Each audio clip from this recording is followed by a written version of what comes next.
in Tehran, Iran, with no off ramp. There's that word off ramp again in sight or even part of discussions. What will NATO do when this conflict ends? And we all know how it will end. We know Western politicians are a hardy bunch. Interesting phrase there, a hardy bunch. But there must be some repercussions, don't you think? There will be repercussions. We've already seen, Western politicians tumble one by one as the economy of Europe worsens. More political pressure will be placed on these politicians. I think Jan Stoltenberg at the Vilnius summit put forward a very expansive view of what NATO should be, could be. I don't think anybody believes at this moment that NATO can afford to pay for that model.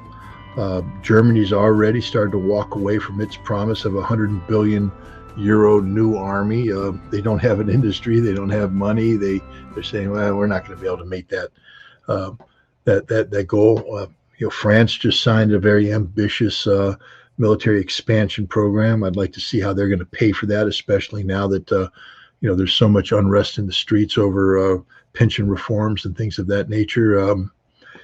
I think NATO has basically stopped being able to afford itself, and it's going to have to look at different alternatives. And I think one of the clearest alternatives, one that Emmanuel Macron himself gives voice to on occasion, which is a new European security framework. That's the language that Russia uses as well. And I think you're going to see that the off-ramp is that Europe and Russia are going to find common ground on the necessity of a new European security framework that does not have America dictating outcomes, one that respects the legitimate national security interests of Western Europe and of Russia, and one that promotes the concept of,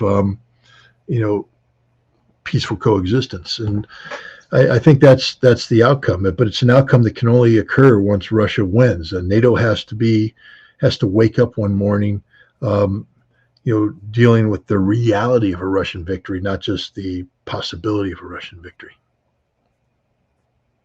All right, this is our final question submitted in advance. And for those of you who would like your questions to be considered for our next episode, you can go to scottritter.us and you will see exactly how you can do it, either in text form or a voicemail message.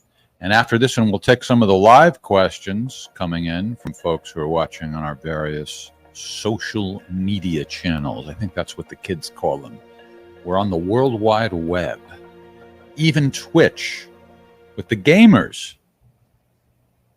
Jean Doe in Western Europe. If the U.S. hasn't won a war in decades, why does it keep getting involved in conflicts? Can it be that to lose a war is more profitable than to win one?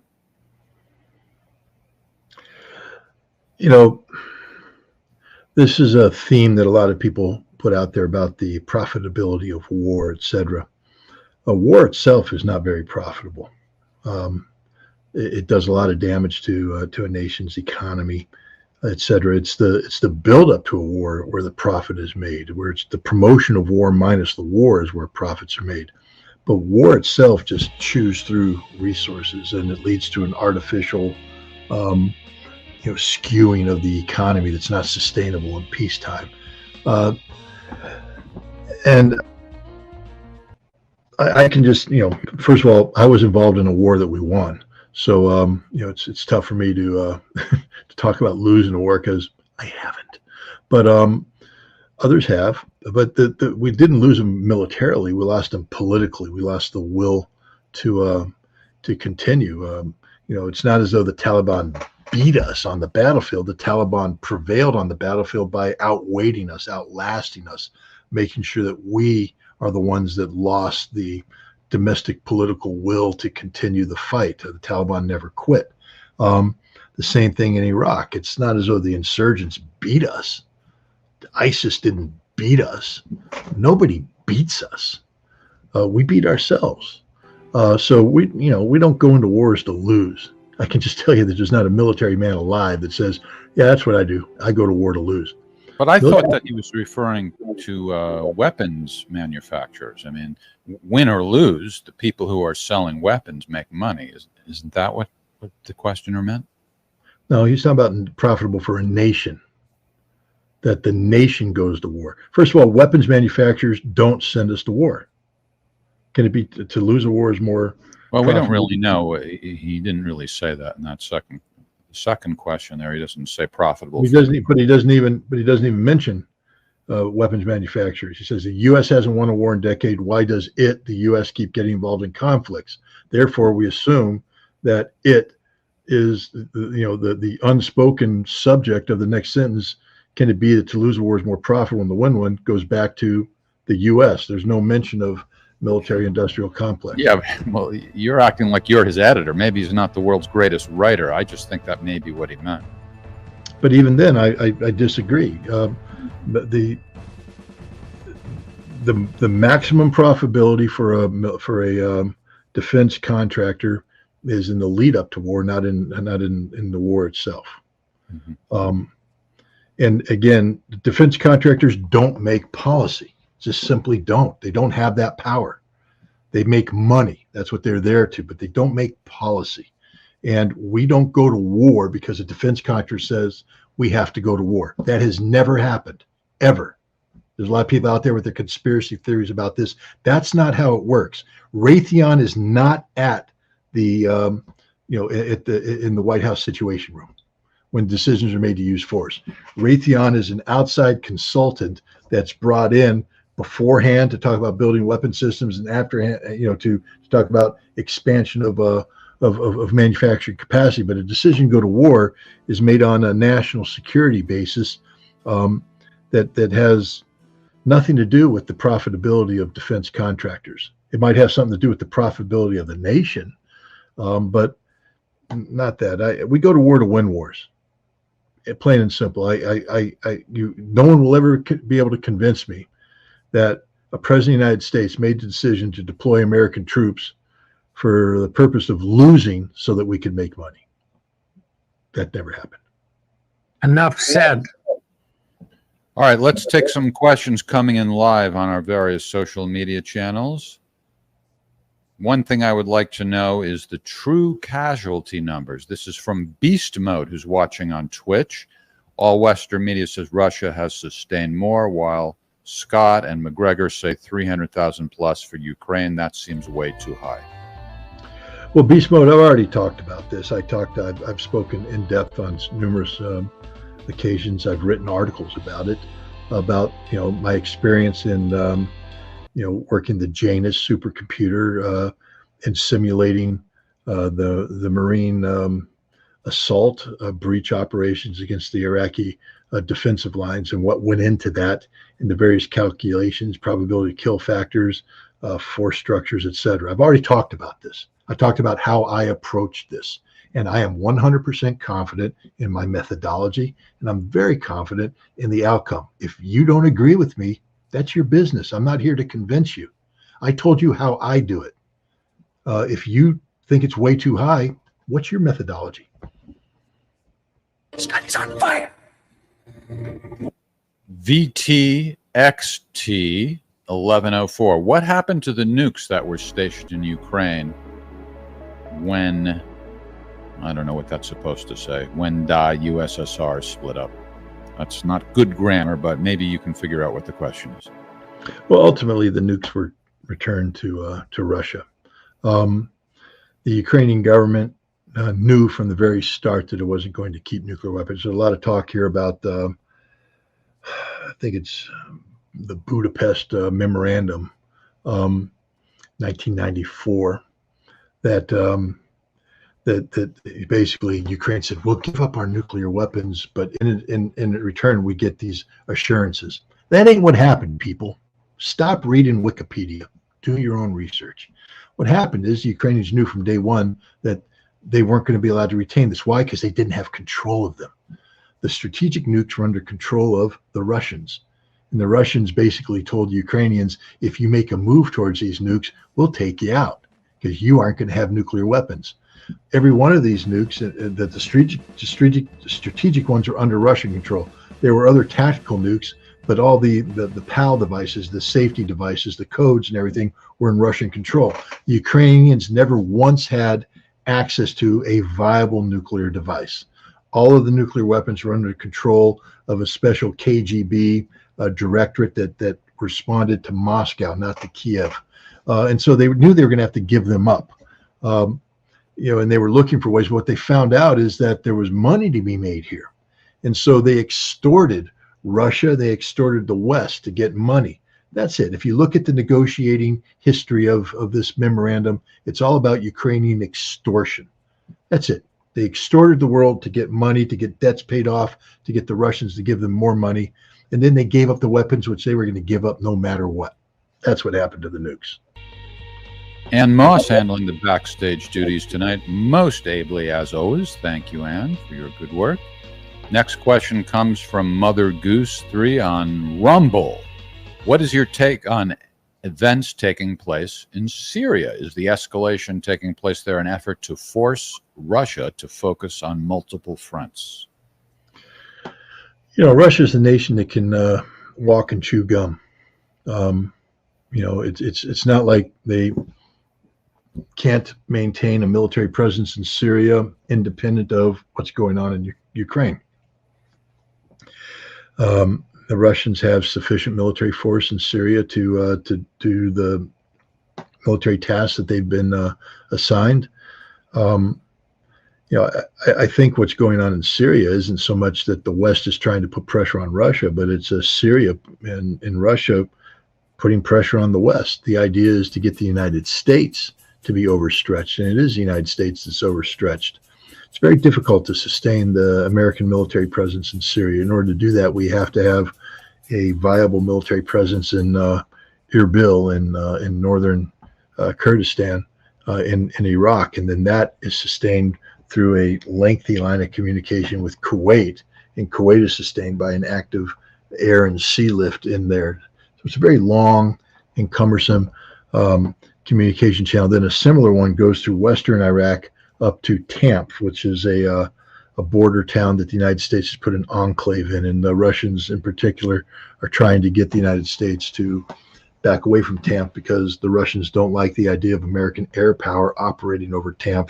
Very short, time of flight to targets that the Russians would prefer the United States not being in a position to attack. And so the Russians are starting to put the squeeze on that. You saw that the other day when an American MQ-9 drone was flying out of Tamf, and it heading in a direction the Russians weren't comfortable with, and a Russian fighter came in and dropped flares in front of it, forcing the MQ-9 to change course. And I think you're seeing more aggressive flying on the part of the Russians against Americans who are pressing their luck, flying into areas that they shouldn't be flying in. Now, remember, the United States has no legal authority to operate in Syria. Syria is a sovereign state. The Syrian government has not invited the United States to operate on its territory. So, the American aircraft that are operating there, the American troops on the ground, are there in violation of international law. Russia, on the other hand, has been invited by the Syrian government. They're there legally, and they are authorized by the Syrian government to carry out operations that are conducive to the sovereignty of Syria, and putting pressure on the United States to, leave its illegal operation in Syria is something that both the Syrians and the Russians are trying to do. Crypto AG on Twitch. If there's any time at the end, please can you ask Scott if he has the video of a tank opening up at point blank on a group of soldiers that thought it was friendly, and is it real? Nope, sorry, there's not enough time. No, just kidding. I mean, there was a video early on in the conflict, in the early stages of the war, that had a bunch of Ukrainian personnel, including some women, who were posing and taking selfies by a Ukrainian tank. And in the distance, a tank approaches, and they just assumed that it was one of theirs. So they're still there doing their thing, and they're all clustered together. And as the tank approaches, it fires off a round, and it just eviscerates them. I've seen that video. I don't know if that's the one he's talking about, but it's a real video. Okay. What else do we have, Ann? Angel Firstly, a regular, a prolific commenter. A question for Mr. Ritter. That would be you, Scott. The West keeps claiming about a new counteroffensive by Ukraine. But how? Where will Ukraine get the military personnel from? Consider their losses. Do you think that the countries that took in Ukraine refugees will be forced to send them back to Ukraine to fight this war, as Zelensky is demanding these countries do? Thank you, sir. Well, we know that the Ukrainians are in the process of a new round of mobilization, and this mobilization appears to include 16-year-old boys and 60-plus-year-old men. There's some reports that say that in Germany, a 71-year-old Ukrainian showed up for training at the German Kaserne. Ukrainians are also starting the process of mobilizing women with specific medical skills, so they would become the personnel that would be evacuating wounded from the front. Very dangerous job.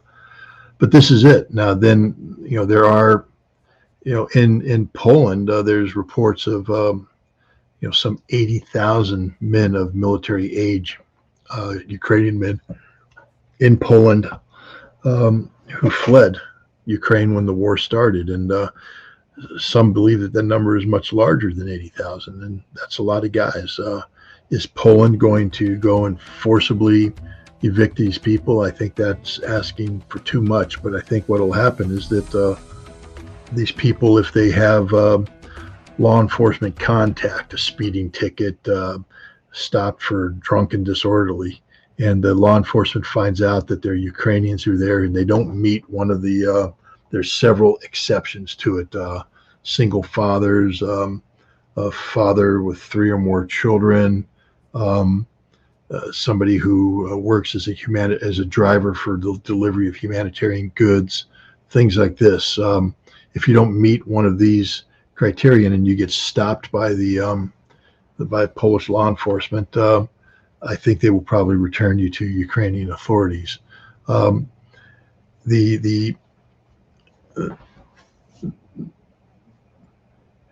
The other thing I think will happen too is that there will be a black market for these waivers, for these exemptions too.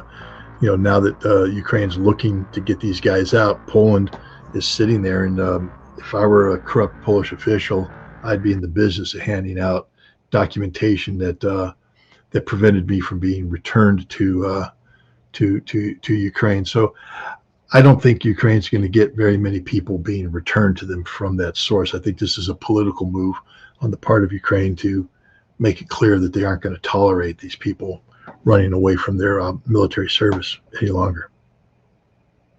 Mark Kessler is watching on Facebook, and he wants to know, what are your thoughts regarding conscripting Ukrainian women for duty? Well, again, what the Ukrainian government has done is said that women who have specific medical skills are going to be subject to conscription because they need these medical skills to deal with the increase in casualties, etc. But but not combat, though. That's limited to medical. Yeah, it's not like they're recruiting women. They're going to say, okay, now you go to the front line to serve in combat. They'll go to the front line to serve in combat as evacuators, meaning that as casualties occur, these people will go forward, stabilize the casualty, and then transport them out. And they'll be subject to, they'll be exposed to Russian fire, and they'll pay. Many of them will die as a result. So it's not as though they're going to be in the rear with the gear. They're going to be on the front line doing things. So this is the Ukrainian version of Hot Lips Houlihan from MASH? I'd take it even further. If Hot Lips on a regular basis went to the forward battle zone and was evacuating people straight from that, I think that. But look, it is going to be Hot Lips Houlihan because many of these women are going to be in I think the other thing the Ukrainians are looking at doing is trying to push some of their medical support as far forward as possible, because they are suffering far too many casualties because they can't get them removed from the battlefield during that golden hour. It takes too long to get them back to where the adequate military care is. So by bringing these women in, I think they're going to try and push medical support forward so that you can get the people from where they were wounded to at least initial life-saving treatment before the golden hour runs out. More important, what do you think that Hot Lips Houlihan saw in Frank Burns? That guy was a nerd. Did that drive you crazy or not? Well, I mean, she saw money and power. He was an authority figure, and he was her ticket to prominence. But I think she quickly realized what a feeble person Frank Burns was. Hawkeye was so much more fun. And I think we did this question already, didn't we? Have you heard anything of subject concerning supposed? Yes, we did that question. Yeah. Well, everybody, I give marching orders. Let's give a lot of attention to the Angel in Quebec, but not so much attention that we do the same question twice. All right. Right here, right now, from Rumble. How did Gary Powers capture affect or effect? This would be the A spelling. That would be the correct one. Effect. U.S. political diplomacy. Decades. See, these live questions, I don't have time to fix the grammar, and it's hard to read them. Does Putin plink with his... And let's make it require a modicum of grammatical correctness just so we can understand the question. Does Putin plink with his high standard on weekend? What the hell is that? Plink. High standard's a pistol. What does plink mean? It's shooting, target shooting. Oh, okay. Then I just don't know the word. My mistake. Sorry. Did you visit Gary's exhibit in Moscow? No, I didn't. I was in Ekaterinburg, which is Sverdlovsk, and Gary Powers' U-2 was shot down over Sverdlovsk, and there is a Gary Powers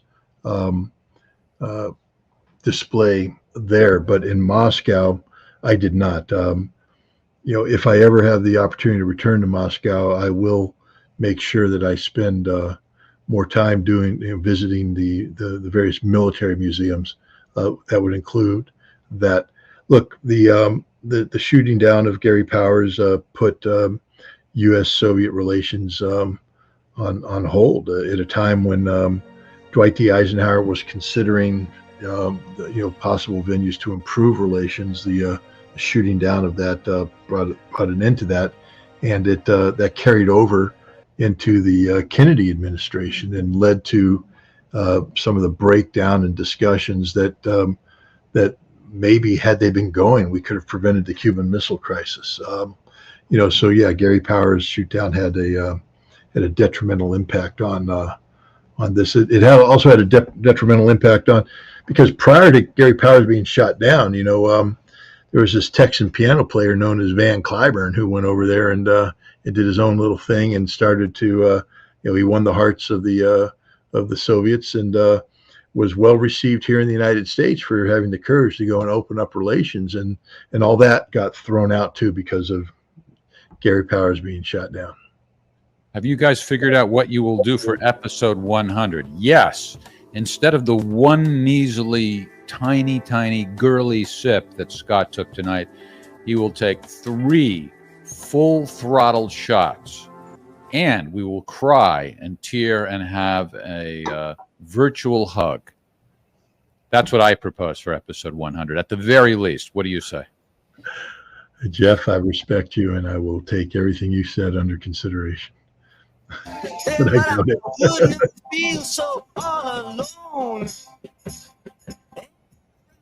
Everybody must get stoned. All right, let's move on to another question. Enough of that silliness. This is serious. We're going to get the people angry at me again for being too comedic. Cyber Blue Panda. The audience continues to escalate on Twitch. This makes me very happy. Will the new coup leaders in North Africa, what is North a dirty word? I don't understand the ask. Niger, because it looks like the N word. So we did that. So we can't say it because it resembles the N-word? I think Twitch deleted it, or Yeah, this is an something internal when Twitch you- thing. That's yeah, ridiculous. it was Twitch. Is it? Can we just organize a protest right now? Somebody make me a picket sign and tell me where to go. How absurd. All right, whatever. Well, the new coup leaders in Niger, can't say it. Am I allowed to say it? Be eliminated by the U.S., or will they keep their positions, persevere? Sorry, Twitch is sensitive. Thank you. Love you guys, and Anne and Maverick. Thank you, Cyru Planda. I love you too. In fact, I think we should share a summer home together next summer. You, me, Scott, and Ann. Fire Island. Who's in? Siri, will you allow me to share a summer home with Jeff? Oh, I'm sorry. I forgot to mention Siri is also in, of course. Yeah, so I think the answer is no. Oh, stop it. Come on, Siri. Loosen up, baby. Okay. I think the United States is not in the business of eliminating the coup leaders in Niger. The United States has been playing this very close to vest. I don't think we're going to be doing that. We need to maintain our bases in Niger, and if we tried to remove a coup leader and we failed, that would be the end of our base. That we put hundreds, if not thousands, of American forces at risk. The risk reward calculus that takes place before a decision of that. Too much risk, too little reward. Not worth doing. Niger. All right. What else we have in the way of questions, Ann? Is the